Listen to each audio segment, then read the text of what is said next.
Hello, this is Marshally, and welcome to my garden diary. Today is the 28th of May 2021,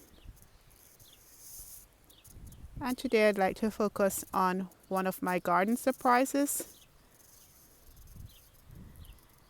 and this is a type of Catchfly.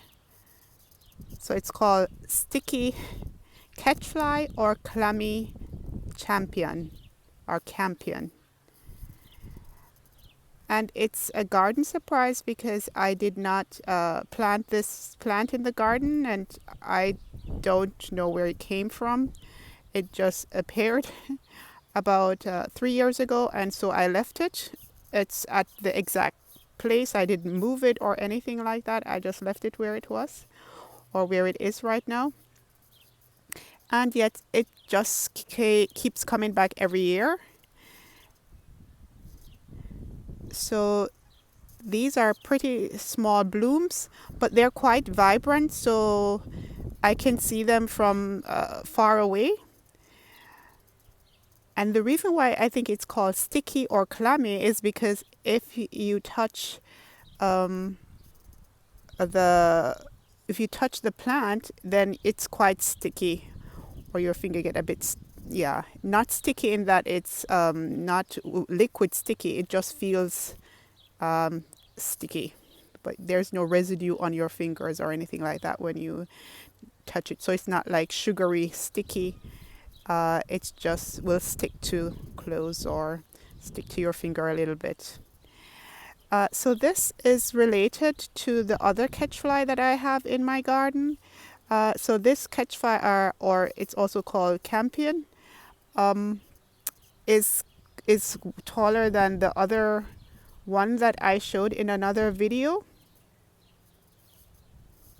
Let me see if I can get that. There's a bee. Oh, look at that. There's a bee having fun in the garden. That's one of the reasons with having gardens, because it's very good for wildlife, because bees are dying out and we need them to pollinate not only the flowers in our garden but also the food that we eat. So it's good to have a garden so that we can help to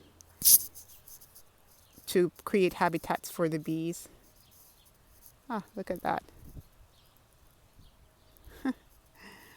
Okay, I think he's on there somewhere, just as long as he enjoys the flowers and ignore me. Okay, so as I was saying, this is related to another catchfly that I have. If you see, the bee is kind of struggling. I think that's because it's so sticky that he's struggling to get away, because what will happen, that it's kind of hard to get away when they get caught up in it.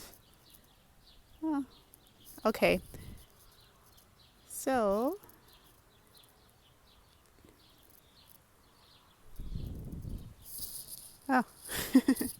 okay, so as I was saying, this is related to this this plant here. So if you look closely, you can see there's some resemblance with where the petals come out or where the bloom come out. They kind of look the same, but this one is it's pretty short. It's, as I said before in the other video, this one is like a ground cover, and this one rises up from the ground. So if we look at the back, then we can see that there's some resemblance. So that one, and then this one, so there's some resemblance, but one is quite low and the other one is way taller. And so I'll just move away a little bit so that we can have a better perspective. Right, so there it is. As I said, the blooms are not very big or not very large, but the color is quite vibrant, so it does make a contrast, and I really like how it looks from here.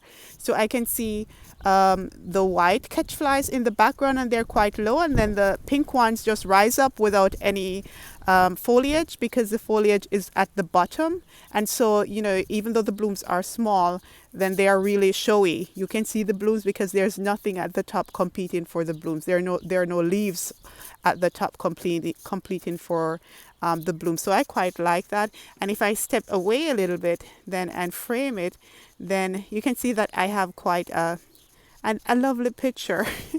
So we have the catchfly, the white one, and the sticky catchfly, and then we still have some forget-me-nots going on, and then I have my corn blooms, and then my aster, and so it's quite a nice picture. And so yeah, this is like I frame different parts of my garden and just look at it, and yeah, it looks like I'm looking at a picture. So I quite like that. Okay, so that's it for today. I hope you enjoyed the video, and I'll see you next time. Bye.